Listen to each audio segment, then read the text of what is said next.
Muitos pais têm a ideia de que na adolescência os seus filhos tendem a se tornar aborrecentes, não é? E que isso seria algo natural, quase que inevitável.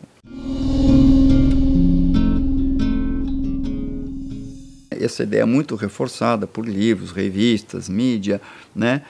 Em que se argumenta que o adolescente está trocando uma parte muito grande dos seus neurônios, refazendo sua arquitetura cerebral, está fazendo um luto da infância, experimentando um corpo novo que ele ainda não conhece, descobrindo a sexualidade, que então seria muito natural o adolescente ser, por razões inclusive de arquitetura cerebral e hormonal, impulsivo, irritadiço, alguém menos razoável e alguém que tende a se preocupar muito mais em estar com o grupo dele, a desconsiderar as experiências dos mais velhos, até se irritar com isso, enfim, de que é uma fase natural do ser humano a aborrecência.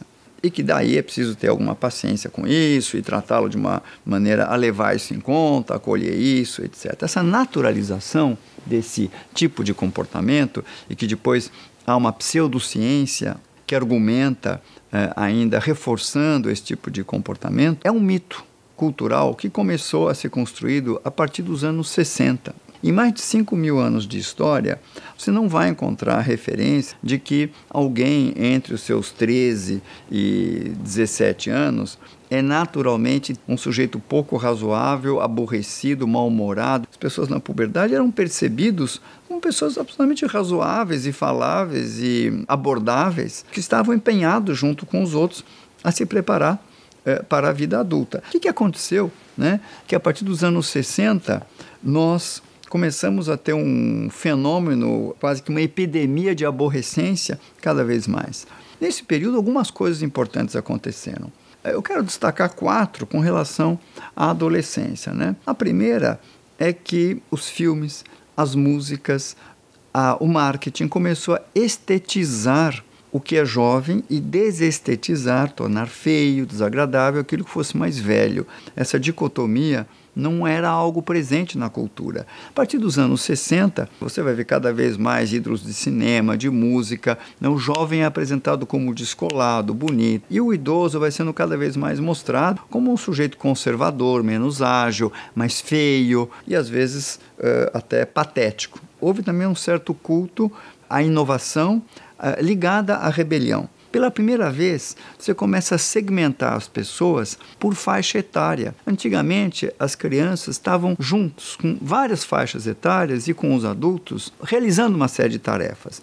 E a sensação delas era de pertença à comunidade. Quando você começa a isolar os jovens, você gera uma identidade de grupo por faixa etária. E há uma tendência a ver o outro, o externo, ainda mais os muito menores ou muito maiores, com um certo estranhamento. E o sujeito tem agora uma sensação de pertença à turma e não mais pertença à comunidade. E a turma tem seus códigos secretos, sua identificação. Hoje, com as redes sociais, Snapchat, Instagram, a turma ainda tem uma vida paralela que se furta a influência dos pais. Isso tudo reforça essa ideia. Depois tem uma quarta coisa, que é você gera um ambiente em que, embora os adolescentes tenham de estudar ou fazer cursos ou praticar esportes, com um bom tempo ocioso.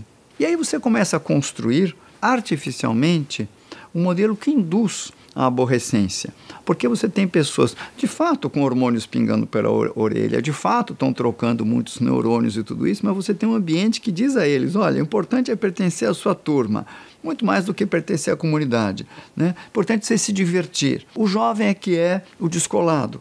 E uma outra coisa que é fatal, você hoje induz, através de uma profecia autorrealizadora, o pré-adolescente e a criança a se tornar esse aborrecente, porque ele vai encontrar nas novelas, nos filmes, por todo lugar, modelos de adolescentes que são irritados, vão transgredir regras, que vão romper regras, são disruptivos em parte, e isso tudo vai ser colocado como algo tão natural que o próprio sujeito e os pais já esperam isso e se induz a ter esse comportamento. O que fazer com tudo isso? Nós vivemos no tempo em que nós vivemos. O seu filho vive no século XXI. É assim que as coisas hoje são. Então, o que você pode fazer é, primeiro, se lembrar de que o adolescente que você vai colher depende da criança que você plantou. Se você criar o seu filho desde o início, com um diálogo, uma parceria na educação. Isso é um grande tema do meu livro, A Arte de Dar Limites e Mudar Atitudes de Crianças e Adolescentes, em que você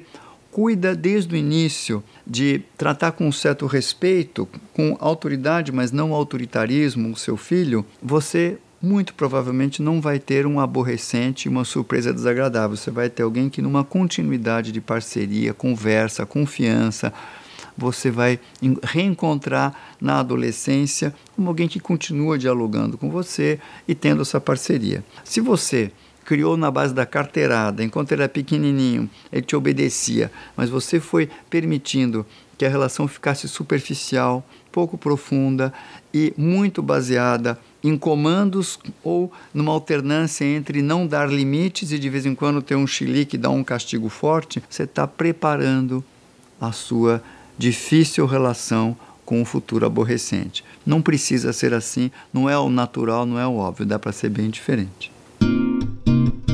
O canal da Casa do Saber é um lugar de encontro e debate das mais diversas áreas do conhecimento. Eu penso que vale a pena se inscrever.